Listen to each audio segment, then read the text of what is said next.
Hello hello. Check नहीं। जय भीम, नमो बुद्धाय, जय भारत। दोस्तों, आज आप देख रहे हैं कि आरएसएस चीफ मोहन भागवत जी ने कहा कि जाति ब्राह्मणों ने बनाई है, भगवान ने नहीं। और मैं इतने सालों से कहता आ रहा हूं कि ये प्रकृति ने जातियां नहीं बनाई हैं, ये चालाक इंसानों ने बनाई हैं। और उन लोगों ने बनाई है जिन्होंने समाज को वर्ण में और जातियों में बांटा, जिन्होंने देश में शिक्षा पर, ज्ञान पर अपना कब्जा रखा, जिन्होंने देश के संसाधनों पर अपना कब्जा रखा, जिन्होंने छल कपट से समाज को पूरी तरीके से कमजोर करके रखा।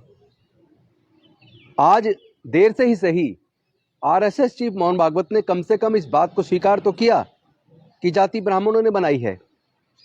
लेकिन मैं देख रहा हूं, आज सुबह एक ट्रेंड चल रहा था जिसमें मोहन भागवत तीसरे नंबर पे थे, लेकिन अब वो चौथे नंबर पे चले गए और तीसरे नंबर पर यह ट्रेंड आ गया है, मोहन भागवत माफी मांगो।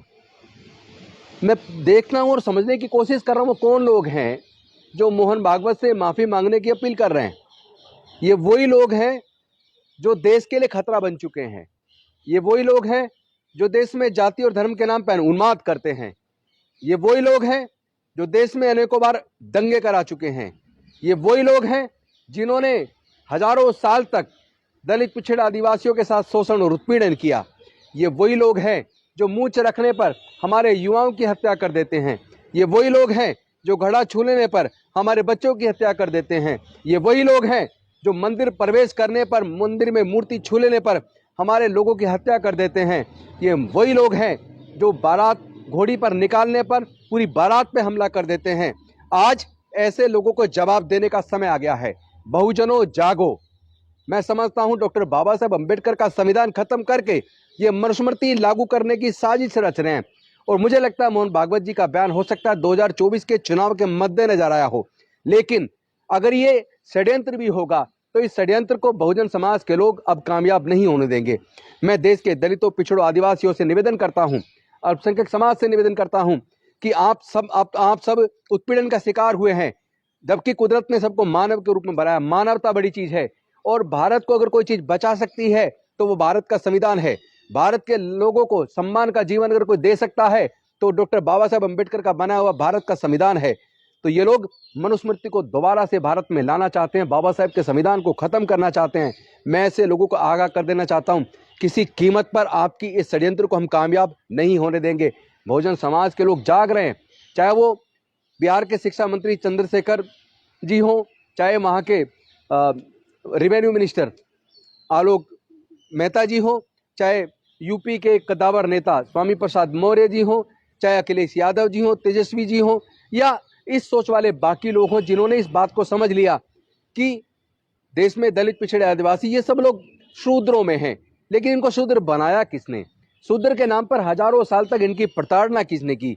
या तो वो समाज स्वयं माफी मांगे, मतलब माफी मोहन भागवत को नहीं, माफी उन लोगों को मांगनी चाहिए जो लोग मोहन भागवत से माफी मांगने का अपील कर रहे हैं, जो ये ट्रेंड चला रहे हैं। ऐसे लोगों को समझ आ जाना चाहिए कि भारत के लोग अब इस तरह की जातिवादी मानसिकता को स्वीकार करने के लिए तैयार नहीं है। इनको होश में आ जाना चाहिए, वरना देश के लोग इनको जवाब जरूर देंगे। मैं समझता हूं 2024 का चुनाव बेहद महत्वपूर्ण होने वाला है। ये बहुजनों का चुनाव होगा, ये मानवता का चुनाव होगा, ये न्याय के लिए चुनाव होगा, ये उन लोगों को सत्ता से बाहर करने का चुनाव होगा जिन्होंने हर साल 2 करोड़ लोगों को रोजगार देने की बात की थी। जो लोग जाति और धर्म के नाम पे उन्माद करने वाले लोगों को आगे बढ़ावा देते रहते हैं, ऐसे लोगों को सत्ता से बाहर करने का चुनाव होगा। मैं कहना चाहता हूं, अपील करना चाहता हूं पूरे बहुजन समाज से, मानवता के लिए, देश को बचाने के लिए, डॉक्टर बाबा साहब अम्बेडकर के संविधान को बचाने के लिए और मानवता की इज्जत आबरू बचाने के लिए, देश को सम्मान के साथ आगे बढ़ाने के लिए हम सबको एकजुट होकर इस मानवता की और न्याय की लड़ाई को लड़ना होगा।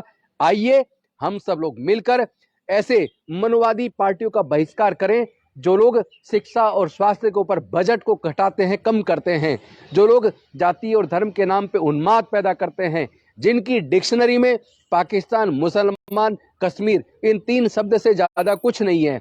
और ऐसे लोगों को अब आईना दिखाना बहुत जरूरी है, जो नाना प्रकार के कुकुर मुत्ते की तरह जो जादू टोना करने वाले कितने सारे ज्योतिष साधु महात्मा निकल के आ गए हैं, जो नेताओं की गर्दन काटने पे लाखों करोड़ों रुपए का इनाम रख रहे हैं, जिनके खिलाफ सरकारें मुकदमा दर्ज नहीं कर रही हैं, ऐसी सरकारों को भी और ऐसे लोगों को भी जवाब देने का टाइम आ गया है। मैं आपसे निवेदन करता हूं, बहुजनों जागो और लड़ाई के लिए तैयार हो जाओ। ये लड़ाई तीर और तलवार से लड़ने वाली नहीं है, ये लड़ाई औजार हथियार से लड़ने वाली नहीं है, ये लड़ाई विचारधारा की लड़ाई है, जिसमें एक तरफ डॉक्टर बाबा साहब अम्बेडकर की विचारधारा जो समता, स्वतंत्रता, बंधुता, न्याय, प्रज्ञाशील, करुणा और मैत्री पर आधारित है, दूसरी तरफ विषमतावादी विचारधारा जो जाति और वर्ण में, जिसने पूरे देश को, समाज को टुकड़े टुकड़े में बांट दिया है, वो विचारधारा है। उस विचारधारा के साथ, उस मनुवादी विचारधारा के साथ मानवतावादी विचारधारा के बीच में जो संघर्ष है, इसमें लड़ाई मानवतावादी विचारधारा की होगी, यानी डॉक्टर बाबा साहब अम्बेडकर के संविधान की होगी, यानी कि भारत की जीत होने वाली है। तो जो लोग भारत से प्यार करते हैं, सच्चे देशभक्त हैं, वो इस लड़ाई में, मानवता की लड़ाई में हमारे साथ आए, और जो लोग मानवता को कुचलना चाहते हैं, भारत को फिर से गुलाम बनाना चाहते हैं, वो लोग हमसे दूर रहे तो अच्छा है। बहुत बहुत धन्यवाद। नमो बुद्धाय। जय भीम, जय भारत।